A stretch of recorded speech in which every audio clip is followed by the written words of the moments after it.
Welcome to the NXX Manufacturing Copilot. The Copilot is used to assist NC programmers with navigating in the NX software and to ask domain-specific questions. This capability will save you time and make your shop more productive. The Chat Copilot is accessible via value-based licensing in NXX Manufacturing. To enable the Copilot, go to the top right-hand corner in the search bar and search Copilot. The Copilot will appear on the left-hand screen, in which we will make a floating tab.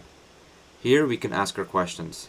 First off, we're going to ask the Copilot, how can we change the tool diameter for our machine simulation?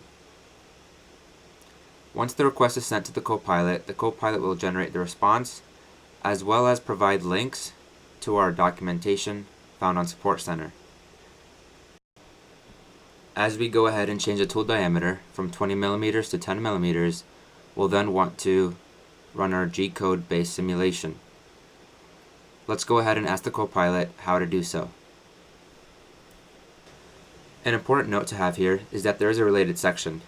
The related section consists of 3 queries that the Copilot provides based on the content of the question asked in the previous request. Now, as we ask for the G-code based simulation, we're also going to ask the Copilot on where we can find this functionality in the NXX manufacturing software. Once the response is generated, we'll go ahead and generate our NC program and run the simulation. To conclude, the NXX Chat Copilot is only accessible via NXX Manufacturing Value-Based Licensing or NXX Design Value-Based Licensing. The Copilot is here to assist users navigating in the NX software, as well as answer domain-specific questions.